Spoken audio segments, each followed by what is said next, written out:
Stevens tractor again. Well, we finally got a little bit of sunshine and we're out here trying to get some potatoes in the ground. It is kind of late, but we're gonna give it a shot anyway. We got our ground prepared, we got it tilled up really well, and we have our potatoes ready. If y'all remember in the last video, we cut them and lined them, and I like the lime on them, and I'm gonna show you why here in a minute. I'm a little bit, I guess, different on planting potatoes. Rather than digging a trench where I'm gonna put the potatoes, I'm actually gonna drive my tractor over where my row is gonna be and establish my row with my wheel tracks.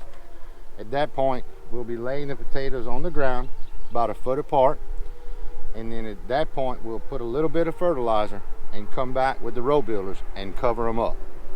I prefer doing that because it keeps a little bit of soft dirt below the potatoes and actually gives more room for growth at that point. So stick with us, we're fixing to put them in the ground.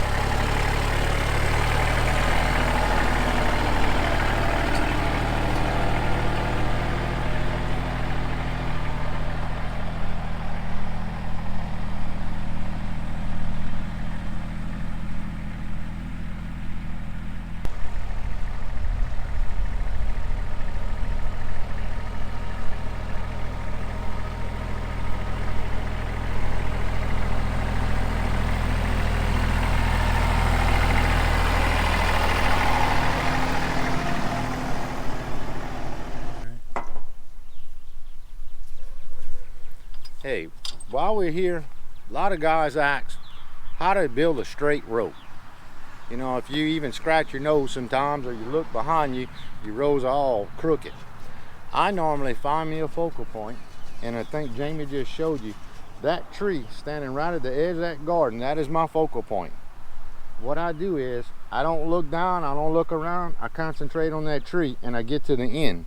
From there, when I turn around, it's simple at that point because I just follow my wheel tracks. It's not perfectly straight, but it's straight enough. So stick with us, we're fixing to put some potatoes on the ground.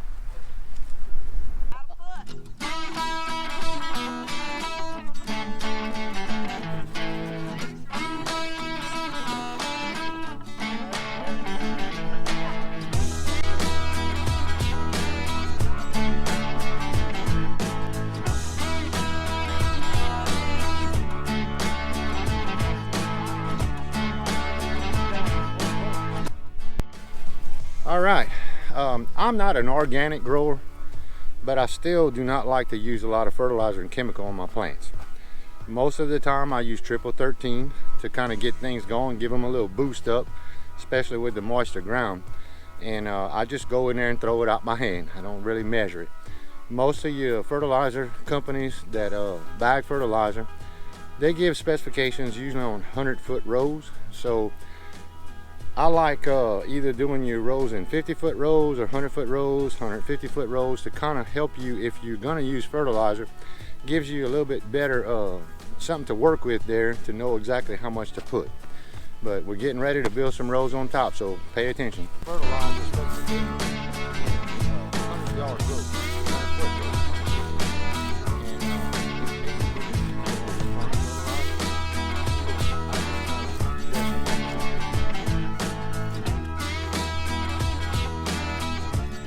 Alright, Wesley and I got all the potatoes on the ground. Lime for me serves several purposes. One, to me, the most important is to kind of help dry them out, make them heal over, get ready to put in the ground. But the thing that I like about the lime is I can see my potatoes where they are. I can make sure that they're fairly straight, and which is hard to get perfectly straight, but if you can get close, you're good. Another thing, what we're fixing to do is just take the row builders and just gently push a little bit of dirt against the potatoes to kind of secure them in the ground. If you don't do that and you just come in here and build a row, they'll move around and you'll have potatoes growing out everywhere. So we're fixing to just kind of what I call bed them in, just to keep them from moving. And at that point, I'll come back and really pile up a row on top of them so they'll have plenty of fresh dirt below and above to work with.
Well, we got the rows done, got the potatoes in the ground. We kind of battled with some very moist soil, but I think we got a good enough coverage on them, and possibly maybe in about a week or so I'll come back and kind of cultivate here and try to throw some more good fresh dry dirt on the hills if the rain stops.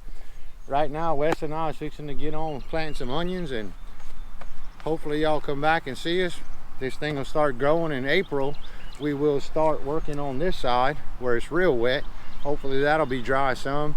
April's a good time to plant your tomatoes, cucumbers, peppers, and different vegetables like that. So we'll be working on that here soon.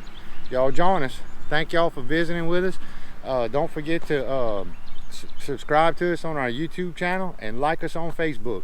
We'd also really like if you would go to Google and Google Stevens Tractor and give us a review.